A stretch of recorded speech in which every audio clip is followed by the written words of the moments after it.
Welcome back, ladies and gentlemen, to another bonus episode of the Duke Football Coverage Podcast, brought to you as always by Bull City Coordinators. You can go to our website, bullcitycoordinators.com, find us on Twitter at DukeFB Coverage, check us out on Reddit. You can find us wherever you get your podcasts. Enough of the intro, you know all that stuff.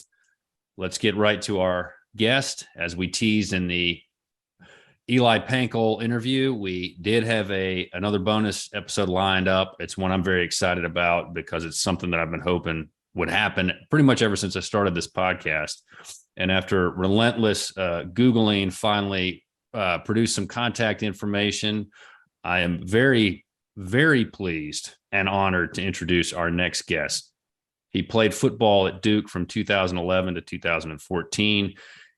He was the starter at quarterback from 2013 to 2014, and I'm pretty sure you all know who I'm talking about right now. I believe this is still correct. He is the winningest quarterback in Duke football history. He helped lead the Blue Devils to 3 straight bowl games, 2 wins over Chapel Hill College, an ACC Coastal Crown, and some great memories during that magical stretch of excellence.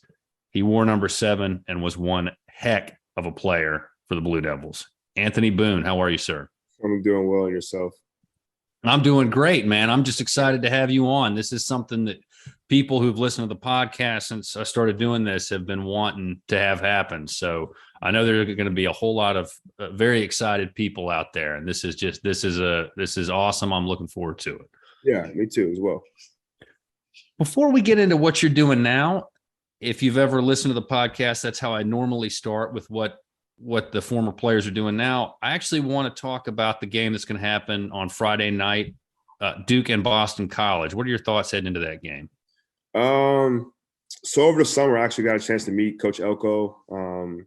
Came to the facility, sat down with him for about an hour and a half, and just really got to know him outside of X's and O's. Coach Johns, a couple other guys on staff I got a chance to run into and kind of just show face and speak on kind of what the culture was like before they got there and what they're kind of walking into, just some expectations of former players. And Coach Elko's his big thing was he wanted to get back with the Duke guys that he coached against when he was at Wake Forest. And he was like, hey, like that team was really good. Like, what was the morale? What was it like in practice? Like, what was it like off campus? And I thought it was really cool. Obviously he didn't have to take the time or want to do it, but he sat down. It was very genuine. Hour and a half, and we just talked, about life, about football, about Duke, about past things of where he came from and things he's had to deal with, and his envisions moving forward of Duke football, and they're all great things, and I think it's new, it's tasteful, it's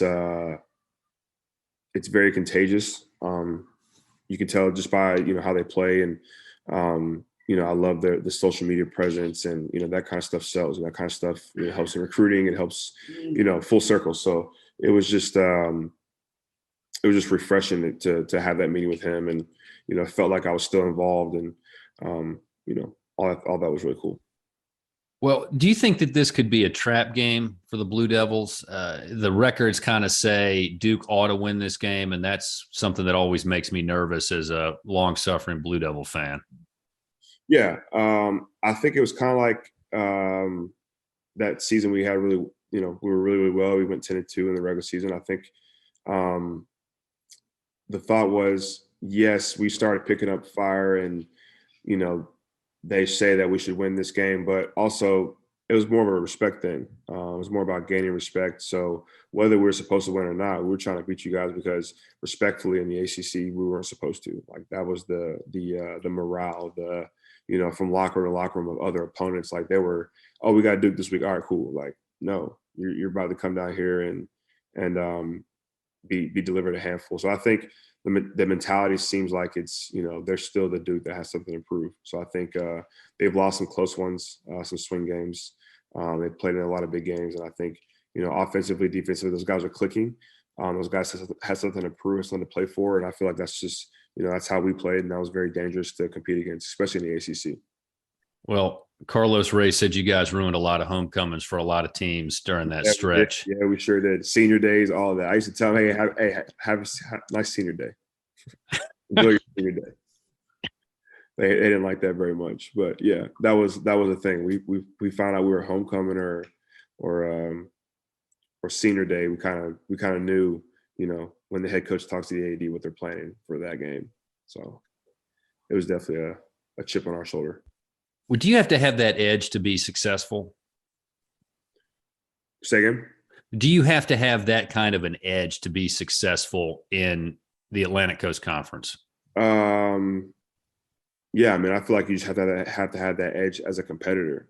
Period. So I think for Duke, it plays into our hands because you're not going to turn the tape on and see multiple 5-star kids or this kid who's the top player in this country going over there.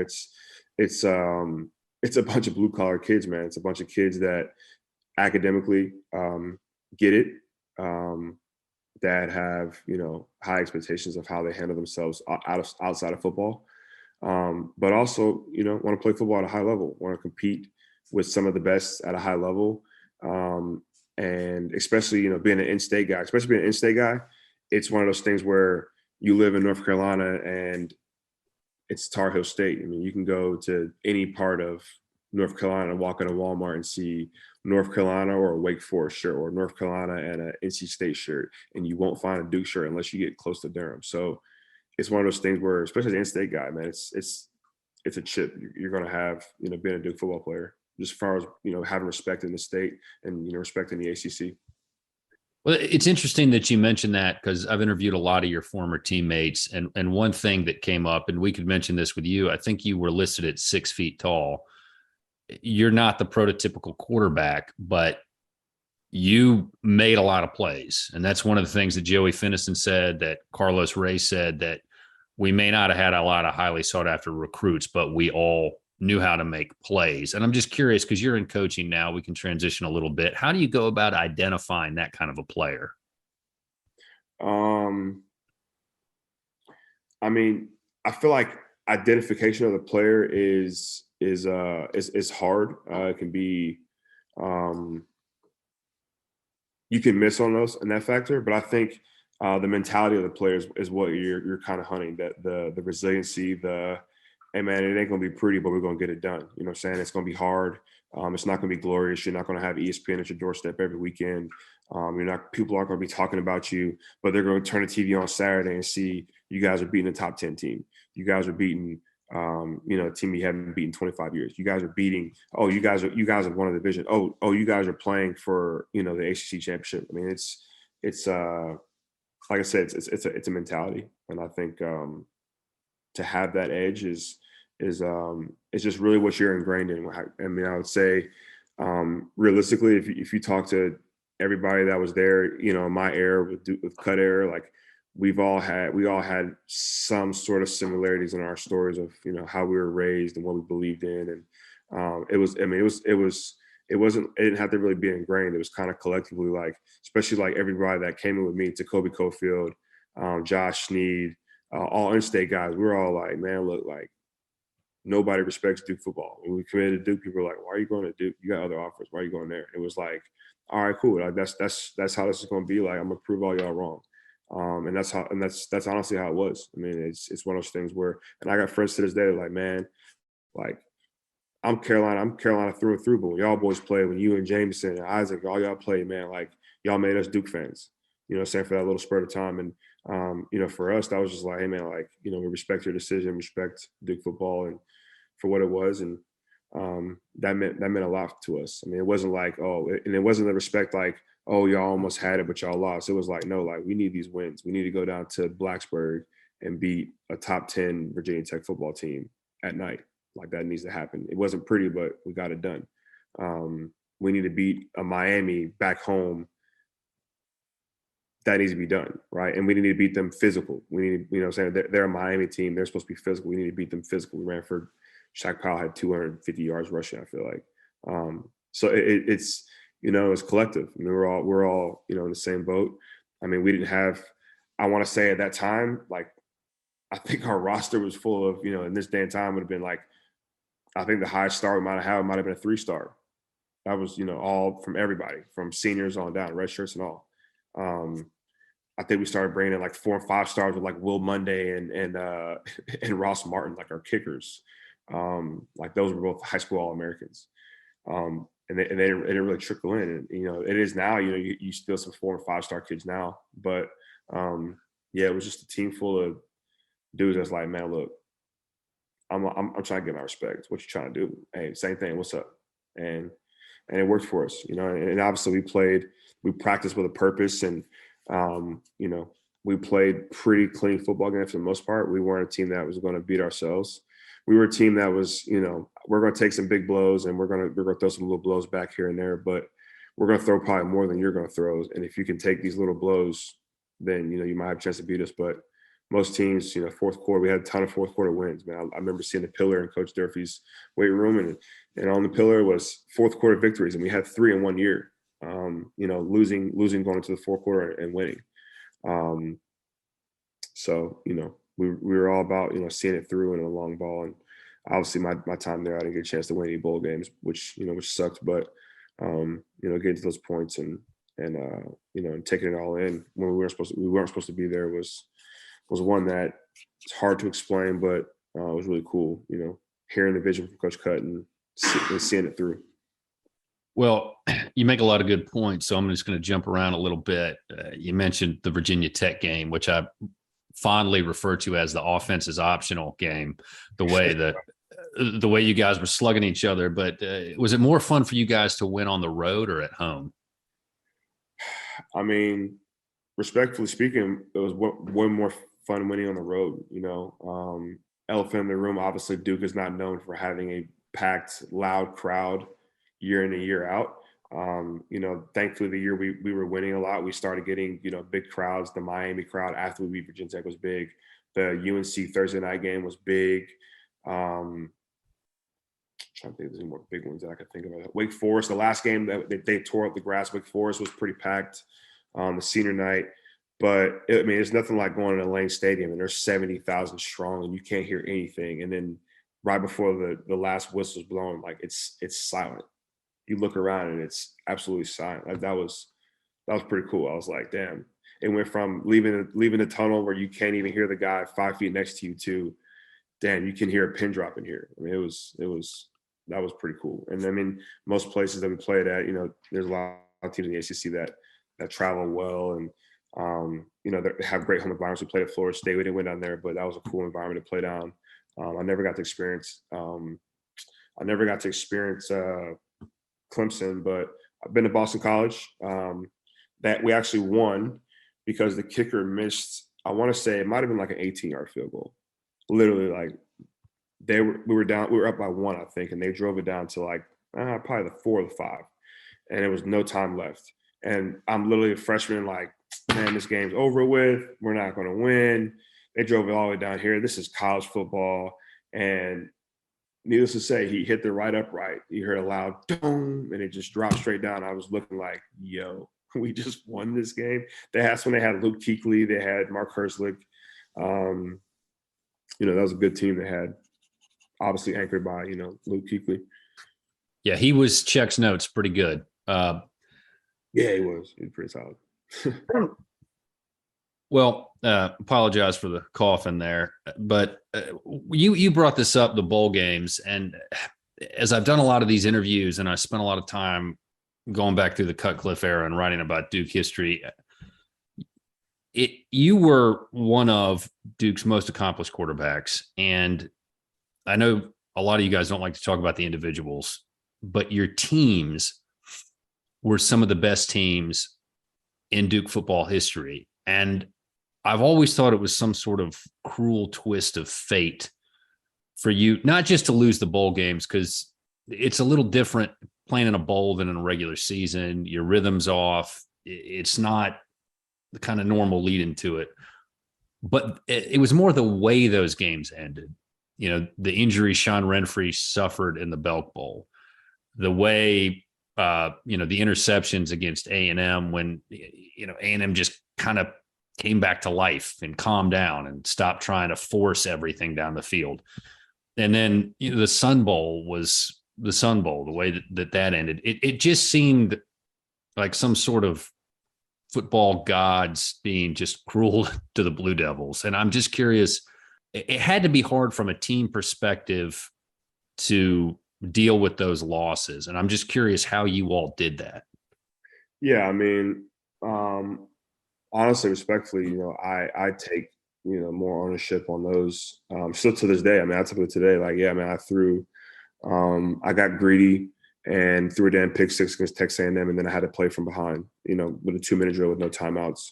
Got hit on a corner hammer I wasn't expected for the last pick. I was throwing, a guy hit me, ball popped up. But the pick before then, it shouldn't have been a pick. We were still winning at that point. It was like, think about it now. It was actually crazy because that was Coach Roper's last year, and Scotty Montgomery came in and was the OC the next year. And the first thing we talked about was like, he was like, "Hey man, I want you to go back and chart the Texas A&M game." And I was like, "What do you mean?" He's like, "I want you to go back and I want you to grade yourself. I want you to watch yourself play and grade yourself.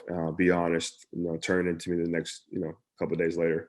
And I watched it. And I thought I played pretty flawless. And obviously, people would say, "Oh, the defense got to step up," but Johnny's being Johnny. Guys are making plays, so there was no pointing fingers there at all. Even in the game, saying it was a thing where it's like, "Hey, like D, we got you." Like offense has got your back, and I think that was a big thing for our season that year. Was if one side of the ball was down, the other side of the ball was there ready to pick us up. And we won some games on special teams. Pitt, we had Devon Edwards scoring touchdowns in a kicking game.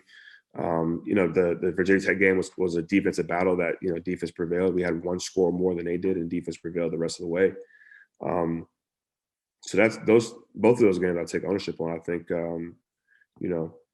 part of Duke football legacy would have been even greater. Obviously if you won those Texas A&M games, obviously the pick six, the first pick six I threw was was an easy man zone read. And run this play versus man, run this play versus zone, and we kept running the same play, and it was me just honestly being greedy and was like, man, I got to make a play. And it turned into me throwing an interception when the play design was for me to run the football. And I went through the process with Coach Mo and wrote all those notes down, and that was my first time of really like just like, damn, like I blew this one, honestly. And it was part of it. But I think when we transitioned to what I do now, those moments really helped shape me to where I am now. Obviously with other moments, but those were some big ones that I really think about a lot. But I think as far as our organization, yeah, it was it was ingrained in us to let's bounce back and be better. Obviously we didn't finish this way. Just your typical speech you're going to hear, the typical thought process of a competitor, at least. You did finish how you want to. How do we bounce back? How do we bounce back and be better? Right? Like we had a year that nobody thought we were going to have, anyways. What did we do to get this player? Now can we do the same thing but better? And that was the MO. That was the thought process. And thankfully, off those teams that the team that went to Chick-fil-A Bowl, we had a ton of returners. So, guys kind of knew what the MO was, going into winter workouts, going into spring ball, going into summer workouts. Like, there's no like, oh, we got to start over. Like, no, y'all know what got us here. Like, this is what we're going to do. This is how we're going to do it. We're going to do it better and more efficient. And it led us to a pretty solid senior, 14 season. And then obviously it ended kind of the same way. Again, me taking a shot with my guy, Jamison Crowder, and the D made a better play. And I went back and watched that game as well. It's like, damn, man, I ended my junior and senior years off picks that ended the game. And it was a tough pill to swallow. And like you said, it felt like the football guys were just like, hey man, you're gonna have just enough, and then you're gonna fail at the end. And how are you gonna respond to that? And I mean, I think at the time, obviously frustrated and mad at myself. And now, I mean, obviously I was still mad at myself then, but now it's more of a, hey, this is what you're going to use to help shape other men, young men. Well, I do want to get your thoughts on this, because I don't think you should beat yourself up over either of those bowl games, because it's, with the exception of maybe a chop block against Chapel Hill College recently, oftentimes it's not one play that determines the outcome of a game. But going back to watch the Peach Bowl, which I did for an interview with Carlos Ray, he told me to do this. He said, I want you to watch A&M's line really carefully. And I did. And one thing that I noticed throughout that entire first half is that score, that 38-17 score, was a little bit misleading. Not because of anything you guys were doing, but because A&M was pressing and panicking and forcing the ball into spots where it didn't need to be. And I thought, watching it again, once they calmed down in the second half and started taking what was available, they clicked. And I'm just curious what your thoughts are on that, having had to go back and watch it again. Yeah, I mean, I think respectfully, man, we went out there and we punched them right in the mouth. Came out flea flicker, throwing touchdowns over the head, running the ball, and they're trying to match us real fast. You know, they were up tempo offense. Obviously, you have Johnny, you had Jake Matthews, you had Mike Evans. You know, you had I think it was Ryan Swope. I mean, you had ballers on the field, like absolute ballers, and you know, they're looking at us like, man, we ain't never seen none of y'all on TV. Y'all had a good year, but we just not learning about y'all. But obviously, there are guys that are like, you hear of Mike Evans, you hear of Johnny Manziel, you hear of Jake Matthews, you hear of all these guys, and you're like, yo. And the next thing you know, you got to play them. You're like, oh shit, all right, cool, let's do this. And I think respectfully, man, we hit them right in the mouth, and then they went in halftime, and whatever their speech was or whatever their adjustments were, they settled down, and they showed us exactly why they are who they were, why they beat Alabama, why they were that was a really good team, and they settled down and they just played football. And I think the defense got a beat on us, and really, the defense got to stop, and then the offense will score, and the defense got to stop, and the offense will score, and then the defense got to pick six, and now it's like, okay, we done flipped the whole script, and it's like, damn, it happened, kind of in a blink of an eye. And people can point at one or two plays that Johnny made and this, that, and the other. He's jumping over guys, but people don't see the nuts and bolts of that. They had multiple drives where they were just dinking and dunking and handing the ball off, and the O-line's blocking well, and then they were gashing us. I mean, it was just it's one of those things where it became, we're Texas A&M, you guys are Duke, and yes, you guys are in the position to make these plays and this, that, and the other, but at the time they were just a little bit better. It's just like just a little bit stronger at the time. They were just a little bit faster to the point of attack, and there was nothing that we were doing wrong. Honestly, I just think that they kind of settled in and became who they were, which was respectfully a really good team, a really good offense, really good defense. Obviously, you had Mike Summer was a coach, so I mean, it's a good team all around, honestly. And I think 80% of their O-line made it to the NFL. I mean, they were good. Yeah. I just watched Jake Matthews live on Sunday. I was in Atlanta watching the Panthers game. I'm glad I missed that one as a Panthers fan from what I read about it. Yeah. I mean, I'm not really a Panthers fan. I work with PJ Walker, so I just went to support him. Well, let's transition a little bit. Tell us what you're doing now and some of your clients. You mentioned PJ Walker, who's doing great, playing very well. Tell us how you got into coaching. Yeah, so after Duke, went undrafted to Detroit, was there, got cut, went up to Montreal, was playing with the Montreal Alouettes, was there for a season, and going back for camp for my second season. That's when I was involved in a car accident. I'm sure most of you people know that. Got hit in the head on collision, broke my hip, broke some ribs, severed some fingers, severed some tendons in my hand, had a bunch of surgeries, and went through some rough times, but we're on a better side. I have 3 kids, married, a daughter, whose name is Cameron, she's 6, and then I have 2 sons, Roman, who's 4, and Cannon, who's 1. And I'm part of QB Country, which is basically a quarterback training business around the Southeast. I run the Charlotte location. I currently live in Indian which is basically South Charlotte. My wife built a house down here. I'm part of a facility called the Row Pro Fitness and Athletics Facility. It's down here as well, same area, basically. So they offer, speed and agility, your basic boot camps, functional movements, things of that nature. But also, my side is just train is quarterback training. So I have an office in there where I do quarterback training on and off the field, whether that be obviously mechanical, just drills and sequences and understanding, how to move, how to be a quarterback, how to throw a spiral. That's like your generic stuff. But when you get to the higher level guys, you talk about, coverage. You talk about how to manipulate coverages, how to get here, how to make these off platform throws. And a couple guys I've worked with past few years, bounced around Daniel Jones a little bit, PJ Walker, started for the Carolina Panthers. Daniel Jones obviously went to Duke as well and started for the New York Giants. Sam Howell, I've been training for a very, very long time, close friend of mine. Come on. That's my guy. It was tough. People always like, what do you feel about? I'm like, man, look, I want Sam to be just successful enough to be, considered really, really good. But when he plays Duke, I want to be just like, I want him to 4 touchdowns but still lose. Obviously that didn't happen, but that's my guy to this day. He went to my wedding and we did the whole draft prep stuff, and I'm excited for him and his future. I've also have worked once, twice with Sam Darnold. Actually, once with Sam Darnold.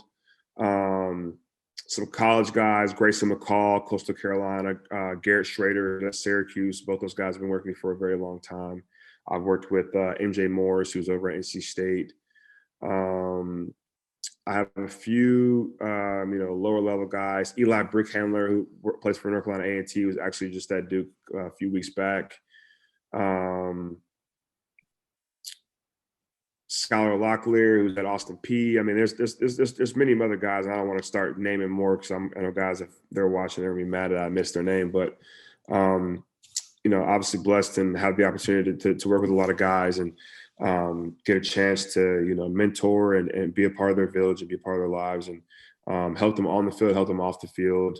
How to be a quarterback in the locker room, how to be a quarterback in the public eye, how to be a quarterback on social media, how to walk it, how to talk it. How to prepare yourself, how to watch film. And then my last thing I deal with is recruiting. So now, helping high school kids from high school to college. So building connections. And I think that, the last few guys I've helped, get places, you got Drake May, who I also train, your Sam Howell, those guys, when they were coming out of high school. I know people were thinking, I actually trained another kid who's committed to UNC too as well. I've worked with Riley. Me and Riley have gotten together before. So, we're excited about this offseason. I'm excited about him, man. Great guy. He's a QB country guy. He started down in Mobile, Alabama with our the CEO David Morris. And obviously now that he's at Duke, he's kind of we're going to kind of tag team the his quarterback training part of his life and his mentorship, and excited for that guy. But yeah, that's kind of the nuts and bolts of what I've been doing thus far. It's been a lot of fun. I've come a long way. Still trying to grow, but can't complain. I got 3 healthy kids, happy wife, happy life.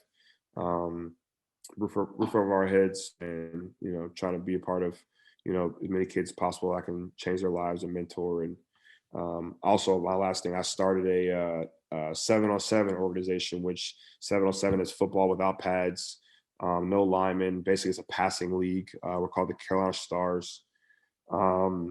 Very successful team. A lot of guys that played this day and time now. BJ, Brandon Johnson over at Duke, he's played for us. Ryan Smith played for us as well as at Duke. Cash Watkins at Duke, he played for us as well. A handful of UNC guys, a couple Wake Forest guys, NC State guys. We got some Ohio State guys. Colorado, we got guys from Syracuse. We put guys in multiple places. Fully sponsored by Shock Doctor. Been in a lot of different places. Vegas, we've been, kind of. That's the fun part of what I do. Obviously, my training's fun too, but I guess basically, right now my whole thing is mentoring. I'm a training and I'm coaching, yes, but I look at it as really just mentoring, being part of these guys' lives, and being a positive influence, and helping guys stay on the right path and become better men. Well, it's a heck of a Rolodex. We'll put aside whether you're a sleeper agent right now, little Manchurian candidate for the Tar Heels, little dated reference, but still, Oh I'm just man. curious. You played at a really high level, no question about that. You were one heck of a competitor, and still are. You make the transition to coaching. You know, guys who've played with you have done that. Jacoby Cofield, Carlos Ray. What's the biggest challenge for you? Um, biggest challenge. I think early on, a big challenge was, maybe projection of, what works for me. And I wouldn't say that like I wasn't like, maybe not. Yeah, projection. I think projection was like really like I think the biggest challenge was like now that I'm learning that everybody's different, everybody's path is different, everybody. Um, and I speak on that all the time, man. I'm like, man, like everybody's path's different. I've trained so many different guys, and their paths have all been different. Drake May's path is way different than Sam Howell's path. Sam Howell's path is way different than Garrett Schrader's path. Garrett Schrader's path is way different than Grayson McCall's path. And it's one of those things where like, I think at first, I think because, I knew what a mold that worked for me, I was like, oh, it's gotta be this, it's gotta be this. Like, this is how it is, man. I'm telling you, like I was the underdog. Like, this is how it works. And like, you're a big dog coming to an underdog for work. So like, I'm gonna teach you the way of the underdog as a big dog, like how to be, what I'm saying? And I think, I didn't lose clients. People like me too much. I'm too nice of a person for that. But I think I think like I started like kind of like check myself like, man, everybody's kind of different, man. It's cool to be different, right? Like don't try to put everybody in this cookie cutter mode of like you have to be X, Y, and Z, man. I've seen this cat skinned 1,000 different ways where like an instance like I look at a kid, I'm like, man, like I'm not sure like coaches are gonna look like how this looks or whatever, and next thing you know this kid's got 15 offers and I'm like, damn, what am I missing, right? And then I got the kid where it's like he's cookie cutter and he's like, okay, man, this kid's legit, and they're like, this is the guy, and they're like, I'm like, dang, like am I missing something here? And then I learned that like the position is so playing quarterback is so fun and free, man. Like obviously you have like your basic like how to's and like you must do this and you must do that, blah blah blah blah blah, right? Which you can Google and YouTube that, right? But like each quarterback, they have a personality, right? When you watch quarterbacks play, and when I say this now, I feel like people are going to watch quarterbacks play and be like, I get it, right? Like and like the way people play like kind of describes the personality. Like I can watch a kid play football before I meet the kid, and I kind of get a feel for who he is, right? Before I even like say hello, who my name is. And um it's just cool. Like I think, going from like it has to be like X, Y, and Z to like, man, look, it's the whole alphabet. Like however I can shine you up and make you, help you look good and help you feel good and be consistent. Like that's what we're going to do, man. It's like the way I train Sam Howell, the way I train Daniel Jones, the way I train PJ Walker, they're all different. I mean, they're going to be a blend of it, right? But I'm not about to train you like him because you're not him. You're you, right? You're Johnny. You're Johnny Boy, right? Johnny Boy is going to be Johnny Boy, and PJ Walker is going to be PJ Walker, right? And I may speak the same lingo, but it may come across different the way I speak to him, the way I speak to you. It's interesting that you say that. Back when I was at the first firm I worked at and I trained associates, I'm a trial attorney. And when I started out, I would get told kind of like what you were talking about by other lawyers. You got to do this. You got to do it this way. This is the way you ask questions. This is the way you present yourself. And I finally figured out I'm just going to do it that way, but in a way that's comfortable for me. And when I did that, my career, I felt like started taking off. And so when I would train associates, I would say, look, this is what I'm going to do. What I'm telling you to do is watch me, see what you think works, watch other lawyers, see what you think works, take the stuff that works that you feel comfortable doing and then do it in your way. And I feel like that is something I would not have done had I not had that experience, like what you talked about, where people were trying to mold me into something that didn't fit. Yeah. And that has to be difficult because, again, you played at a very high level and you know what it takes to win. So about how long did it take for you to settle into the, okay, I've got to approach this a little bit differently mold? I would say probably, maybe like 3 years ago. it really kind of clicked in, maybe a little long, maybe 4 years ago. I would say probably that's 2000 and Sam's senior year. It was 2018. His senior year in high school. I've been training the kid since his freshman year in high school. Known him for a long time, and I've seen him grow and develop and change. And I think I really changed as well, not just because of him, because of how obviously the game's changing and the style of coaching is changing, and the type of kid these nowadays are 100% different, right? They're a little different and a little bit more fragile, just a little bit. Not throwing shade, they kind of are. They're a little defensive, and you come from a time where it's like, being called, anything that you could think of, being called something that's supposed to like demean you or challenge you.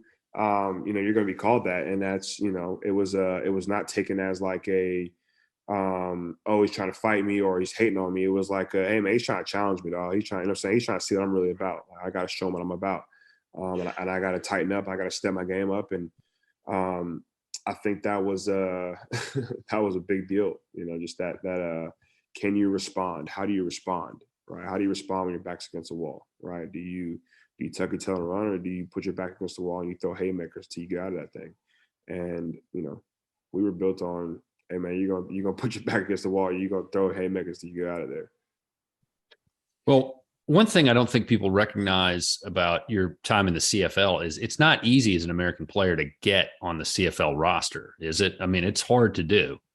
Yeah, they got the ratios, and it's I'm not going to say and misquote the ratios, but it's obviously to be a CFL they want to have more Canadians than Americans on the roster. So the team and the roster are two different things. So you're going to have your P squad or whatever roster. You're going to have maybe 65 players and only 55 travel. And of the 55, I want to say they have more Canadians than Americans.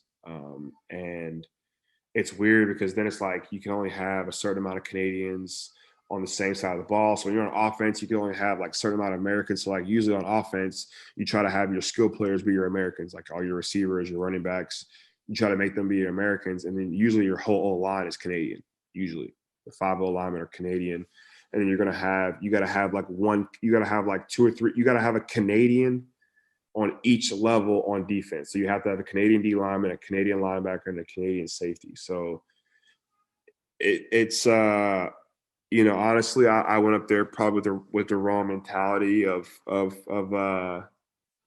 what to expect and how to prepare. And I worked my ass off. I went from P squad to active roster, and I got a little bit of burn, played a little bit, probably didn't capitalize like I should have been, and probably didn't take advantage of all the extra time they let us, because I was used to the NFL, which was like 8-hour days, to the CFL, which was 4-hour days. So I had all this free time. I was in beautiful Montreal.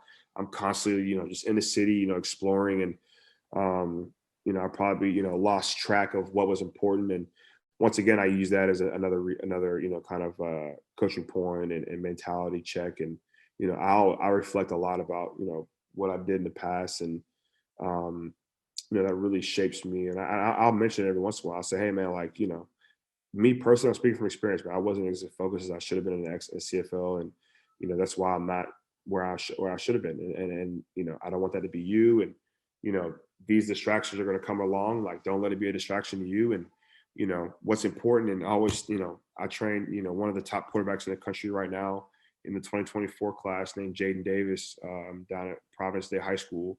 Been training him since he moved to North Carolina. Me and tight friends, and families come over to have cookouts together. I mean, he's a good friend of mine, and a confidant, and we trust each other. And I tell him all the time, man, hey, look, man, I don't care about all the Instagram followers and all the likes you have right now, and this NIL potential stuff coming in. At the end of the day, man, let's keep the main thing. Like, at the end of the day, none of this stuff is relevant unless we play good football, right? Unless we play the football well. So let's continue to do what we're doing. Let's train hard. Let's never switch up, what we're doing, our mentality to get us to this point. Like, to get us to this point, let's learn and adjust to whatever the next level looks like, and let's continue to do what got us to this point. But let's do it harder. Let's do it better. Let's do it more efficient. That's my guy, man. Jaden Davis, 2024 at Providence Day. You guys check him out. Probably won't be a Duke guy, unfortunately. especially in this day and time. NIL, it's a hard gig to follow when you got the big schools on them. But a Duke guy will be coming soon. I think I'm All trying. right. I'm trying very hard. I've been parlaying a lot of guys that I work with that are in the state that are very talented. So hopefully, Coach Johns and Elko make the jump to grab one of those guys. But they got some guys that are like ready to. Like I got in my hip pocket, like, hey man, look, this kid's pretty good, man. We should throw him off, or he might commit, man. He probably lock in with us. So um, I'll be really excited for that. That'll be like my major coaching accomplishment once I get one kid that like I trained from like a little kid to go to Duke. That'll be like when I'm like, all right, my job is done. I'm done. One thing that I wanted to ask you about, because you mentioned this about the injuries that you suffered in the car wreck. And as I was reading to get ready for this interview, it occurred to me, as a football player, you've seen guys get injured on the field and not play again. Yeah. And it's something mentally you, at least, I don't know if you can really prepare for it, but you understand can happen. And I was just curious, the fact that this was an off the field injury as opposed to an on the field injury, did that complicate it for you, maybe meant from a mental standpoint or a how you approached it standpoint, or just coming to terms with what happened? Man, I ain't gonna lie, man, it sucked. I had an acetabulum, so I broke my hip. And then my hand went through the windshield, so I severed all my extensor tendons on my left hand. And then I broke 6 ribs on my left side. So yeah, I was like 5 days in the hospital, emergency surgery on my hand, hip surgery. Ribs obviously healed itself, but that was probably the worst part of the whole process. But I mean, I walked with an elevated walker, which is, like an old person walker, but I couldn't use my left hand. So it had like a thing where my left hand would strap in and then I would walk like this. And I had to learn how to walk again. I mean, I was 4 to 6 months in a wheelchair, maybe. Yeah. I was like 4 to 6 months, really non-weight bearing because I had a hip surgery. They basically put 4 plates in. They put 4 plates in. I can't remember how many screws, but they're in my hip. And yeah, man, it sucked, man. It was just from a mentality of just like. But I honestly believe, man, like part of the mentality of, because I broke my collarbone my junior year, so like I was in the training room every day with Nick Potter at 4:30 in the morning, right? Like 4:30 in the morning before the team gets there, me and Nick Potter are in there getting it in. Like we're, he's doing obviously like my shoulder stuff, but he's teaching me how to move more efficient. Like I'm doing drills that to this day I fully believe got me in better shape and better when I came back to have that last stretch my junior year. But I mean, we're in there 4:30 in the morning, like 2 hours before practice starts. In there, he's playing his techno music, and I'm in the training room just doing all these things, and everybody's walking in like, "Damn, you already here?" I'm like, "Yeah, man." Like, I'm walking around school with a bone stem machine like hooked up to my body. Like, I'm like, man, whatever I can do to get back, like I'm doing it. Like, I'm coming early, I'm staying late, I'm icing times 30 times, and I made a fast recovery. And I think from a mental standpoint, man, it was, honestly, it sucked. But 2 months after my accident, I had my daughter. So my thought process honestly shifted fast. It was one of those things where, I'm at home, my wife's working, we're living in an apartment in Winston-Salem, and I'm at home in a wheelchair taking care of a newborn, with a cast on my hand. She's at work, and I'm like, shit, man, I gotta stop being selfish, man. I gotta get my ass up and figure out how to get over there to her and figure out how to change her butt with one hand and figure this stuff out. I told my wife, now, I was like, hey, look, like, she's like trying not to work. And I'm like, well, I can't work. So you got to take your butt to work and make it happen. I got to be, the house mom and keep everything clean and figure it all out. And, I think one thing about, football and Duke football for sure is just like, sometimes you're asked to do something that you really probably can't do. So that's your job. So how are you going to do it? Right. And it's, you find a way. And that's, I think, football really helped me just kind of like, man, look, it's not about me, it's about her, it's team us, and I got to figure out, find a way. And then, once I got clear to drive and weight bearing, I went right to my guys. I hit up Hap Zarzov and I hit up Nick Potter and I said, hey man, I'm driving from Winston-Salem. I drove from Winston-Salem for probably 3 or 4 months. I drove from Winston-Salem to Durham every other day. I would get to Durham at like 6 a.m. So I would wake up 6:30. I'd wake up, get in the car, drive to Durham. I do PT with Nick Potter. He helped me get back into my walking pattern, and I'd get back in the car and I'd drive back to Winston-Salem. I'd have a day off. The next day, I'd get in the car, I'd drive there in the morning time, and I'd drive my butt back. I did that every day for about 3 or 4 months. I'm very appreciative of Nick Potter and Hap to open the training room up on me, and they were it felt like home still. I mean, they were just every day asking me like how things were going and how am I feeling and how's my mom, how's my dad, how's my sisters, and it was great, And I'm to this day. I was talking to Nick Potter the other day, and I know when I see Hap, I'm definitely give him a hug, and I'm very appreciative of those guys and what they did for me. Not obviously during my years there at Duke, but also when I was in a rough patch in time, and they were they don't know, but they were very beneficial to just make everything feel normal and help me mentally get back into a good spot where I am today. Well, one thing that us fans have always been curious about, and I know Tim and my dad will want me to ask you this question. So you share time with Brandon Cannett, with Sean Renfree, and particularly when Cannett would come on, you're close to the goal line or close to a conversion or whatever. Was that ever difficult for you to have to move from being in the shotgun or being under center to get the ball and Cannett comes in at that point?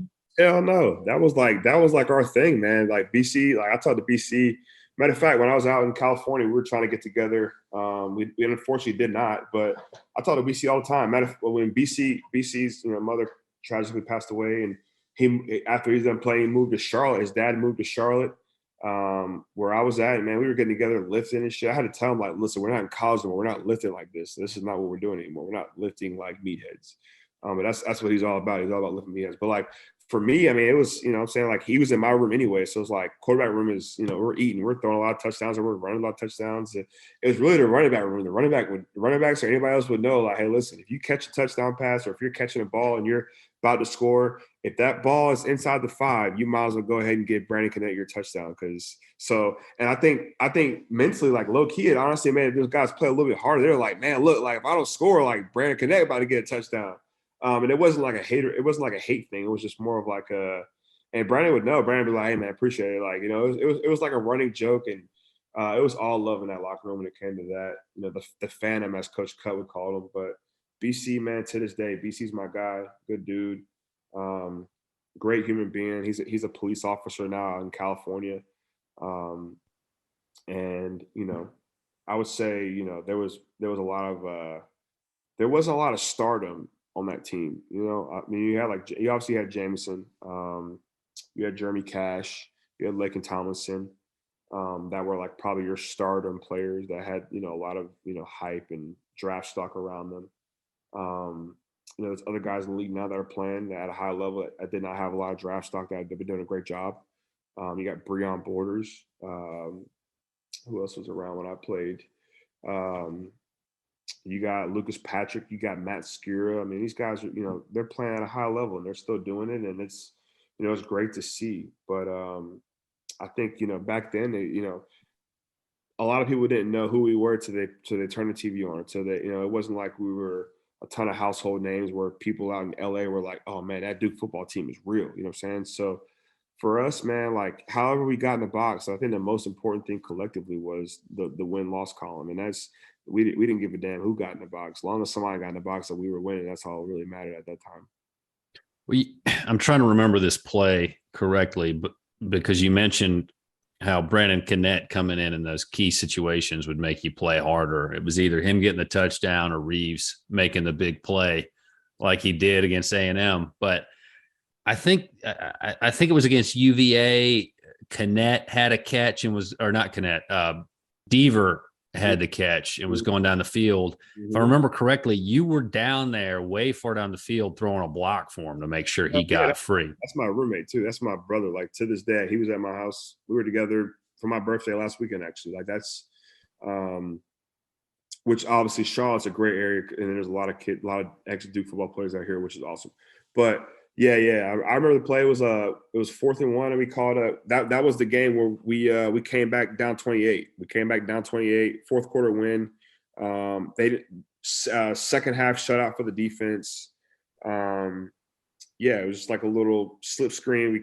BC kind of fake dive, and we're reading the end, and Braxton's coming like split zone, look like this, and they didn't cover the tight end. I'm on the backside running over route, and I'm just hauling ass. I'm hauling ass like, man, I gotta, make sure this slow ass tight end gets in the end zone. I hope he sees it too. But I'm just over there like, man, my dog gotta get in the end zone. I seen the dude chasing him, so I was like, I gotta just get in the way somehow, some way. So he was about to dive, so I literally just dove right in front of him to make sure. And as I dove, he kind of dove, and we hit shoulder pads, and he kind of went to the side, and Beaver scored. And I remember the next day in the meetings, Roper's like, yo, what the hell were you doing? I was like, man, I was trying to make sure Dave got in the box, man. So it was one of those things where that whole year, man, like that was a staple win for us too. Down 28 nothing at half, and we go into half, we come back and we beat them 35-28. We blanked them, and it was that was some methodical second half stuff. And that was a gutsy call on 4th and 1. I'm like, you calling this? And we score from, I want to say he might have scored from 50 plus at least, might maybe right at 50. But it was, that was an incredible season, man. I mean, it wasn't about who got in the box. It was about how we got in the box, honestly.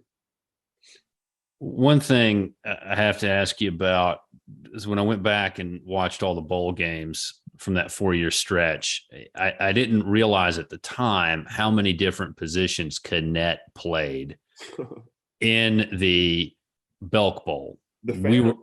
That's what we call it, the Phantom. He can do anything. Now he's here, now he's not. Well, we were up top, way up top at Bank of America Stadium watching it. So it's kind of hard to get a sense of what was happening. It was freezing. I'm sorry. Yeah, it was cold. It was rather cold. It was very cold. I invested in a much better winter coat after that game. I would assume that probably everybody in the stadium did, because that might have been one of the coldest nights in Charlotte. It was bad. It was really cold. I to this day, I'm like, people say Belk Bowl, I'm like, man, that game was cold as hell. That game was so cold. Well, I didn't realize this, though, how versatile he was. He was playing tight end. He was wide receiver. He was back quarterback. I mean, he was running the ball. And I've talked about this with a lot of your former players. How much crazy did he have in him to be able to do that?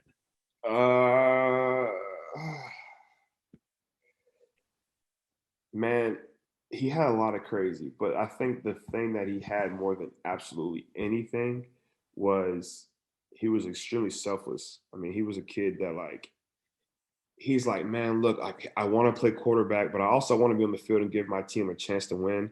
So if I got to go over here, like, damn it, let's do it. Like, I can do it.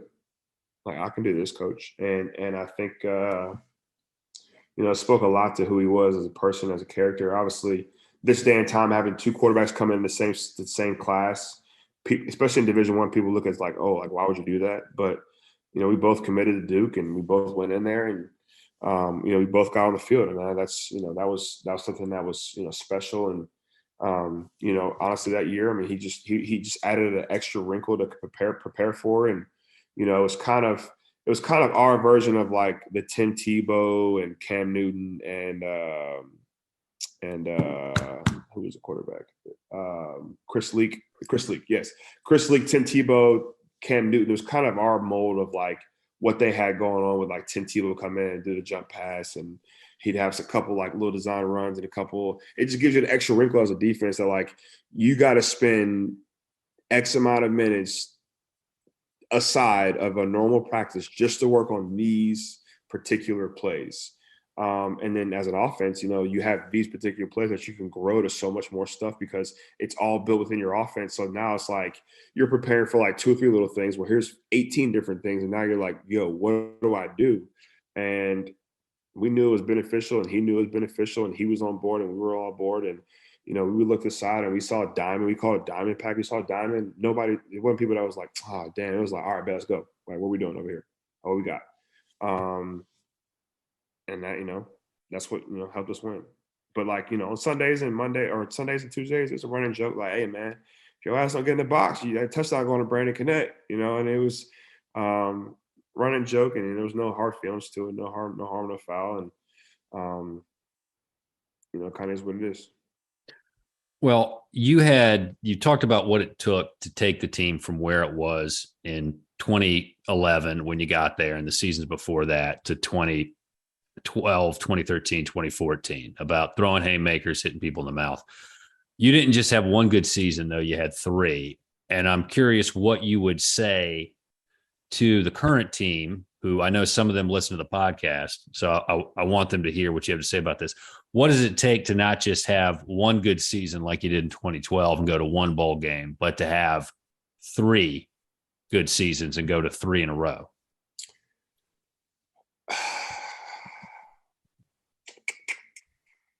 I would say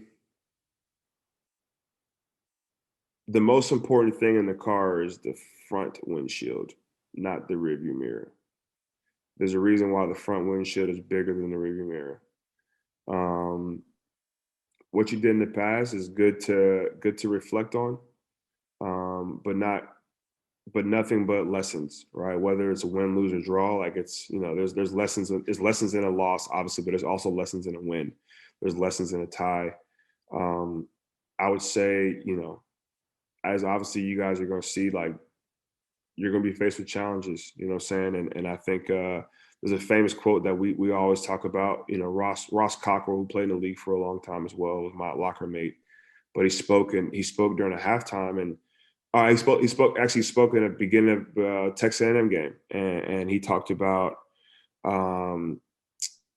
we always talked about as a team, emotional roller coasters, never being too high, never being too low, enjoying it while it's there, but, never not keeping the main thing, which is we got to get a win. We got to play, team defense, team offense, team special teams, and we got to be about it. But one thing he always talked about was, man, he wanted a bunch of guys that were going to ride with him, that were going to see a challenge and we're going to run to it. And that's, the quote is like, oh, hey, you're going to be about a challenge, or are you going to see a challenge? You're going to run to it, or you're going to run away from it? No, we're going to run to it. And from a lot of intellectual guys that were in that locker room, it made a lot of sense. Like, hey, man, look, and we all interpreted it probably a little different, but the same thought was like, this ain't going to be easy, but we're not running away from this. We're going to throw our hat in the pile and see what happens. And I think, as a program, like, no matter how successful you guys are, people aren't going to give you guys the benefit, which is fine. Doesn't mean an absolute damn thing, right? Like, because people don't know what you guys are doing, out there in the facility, out there at the stadium, week in and week out, off season. They just see results, right? But fall in love with the process, not the results, because the results can definitely let you down or give you false expectations. I would say the process has got to be the most important thing. The process has got to be what you're in love with, because that's what's going to continue to drive you, whether you're successful or not.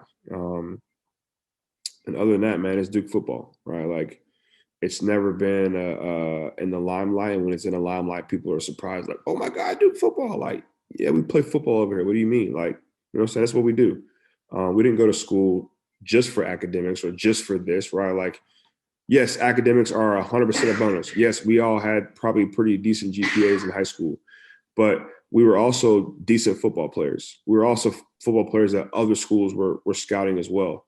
And when you put that blue and that white on, it's, it means something to us. Yes, we may not sell stadiums out, but we have some loyal fans. We have people that rock with us, and that's the people that we play for besides our parents, right? The fans that come in when we're actually having a good season, they're great. They make us feel great, and it's awesome to have. But at the end of the day, I've played in games in Wild West Stadium that have had no fans, and we whoop people's asses. And I've played in stadiums that have had 80,000 people.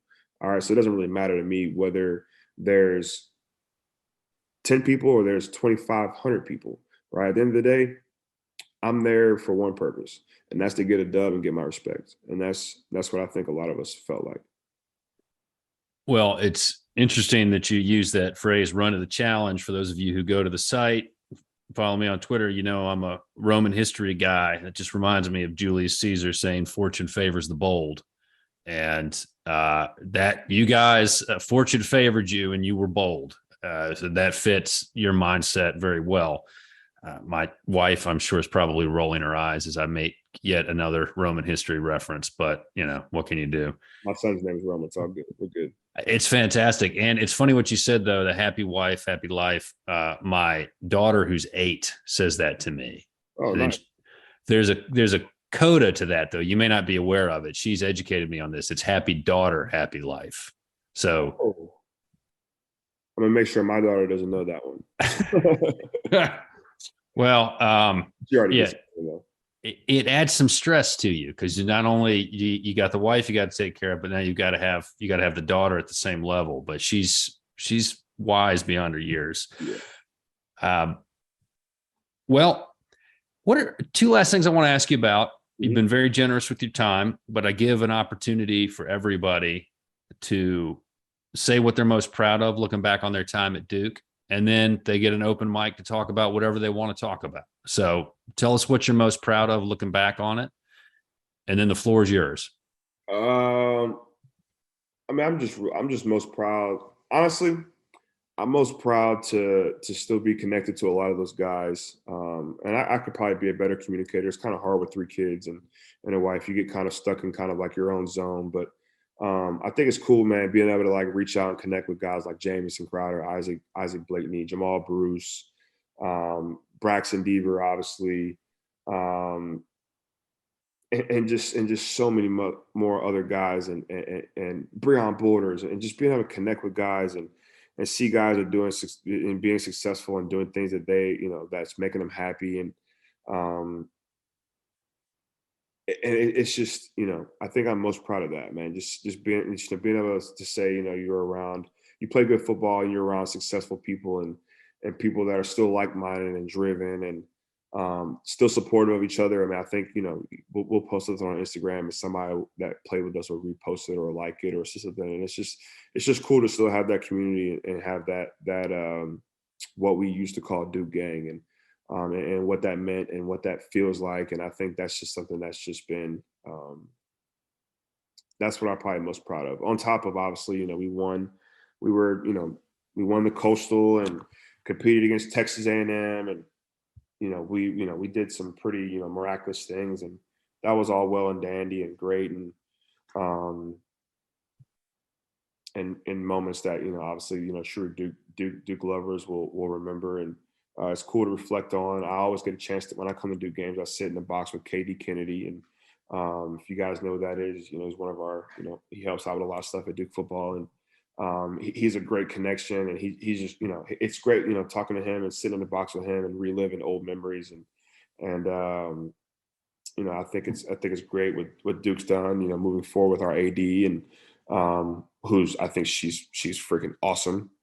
She deserves it, and she's done a great job thus far, and I'm super excited and proud for her. And I just think Duke is as advertised and then some, and I'm very proud to be a Duke football alum, a Duke alum, and people get confused because I get a lot of kids that I train that go to Chapel Hill, but it is what it is, man. It's I'll help kids go wherever they want to go, and they choose to go Chapel Hill, then damn it, but that's where they want to go. And I think I'm very proud about that, and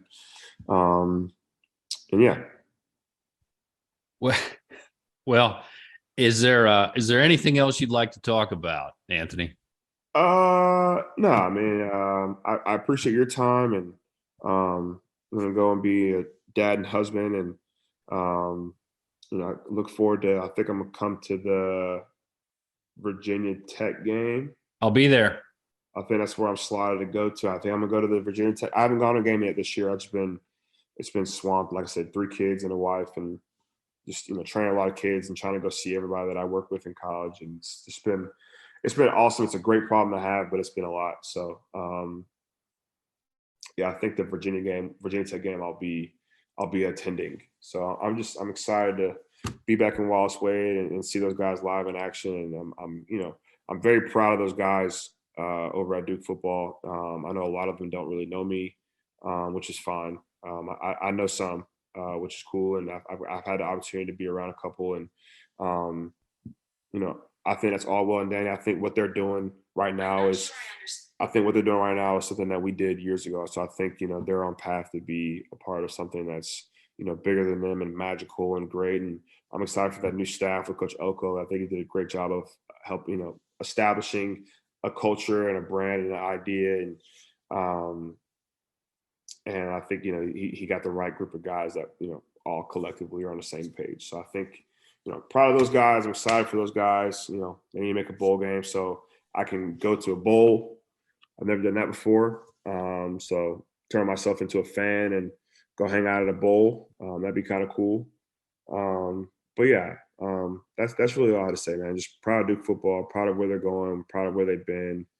Proud of the guys that are stuck around that didn't hop in the portal when things were hard and going somewhere was easier. So proud of those guys. They'll reap the benefits from it. When they'll see it through. And that's really it for me, honestly. That's all I have for you guys. Well, it's been fantastic. Couple quick thoughts. Let's try to catch up at the Virginia Tech game. Yeah, I'd love to say hi to you in person. Sure.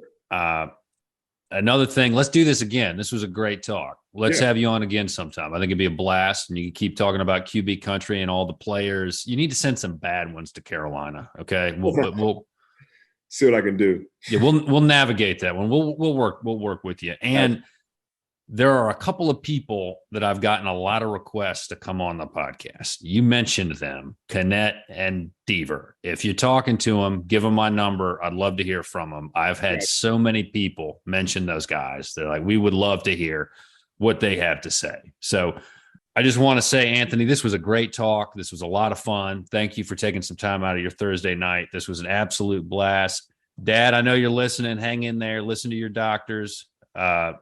Rely on your family. We're there for you. And you guys know where to find me. BullCityCoordinators.com, at Duke FB coverage on Twitter. My email, BullCityCoordinators@gmail.com. My DMs are open on Twitter. We'll have some more. I don't know if we're going to do more bonus interviews, but we are starting to plan season 3, and I think it's going to be very exciting. So stay tuned. We'll have some good stuff coming. And as always, go Duke.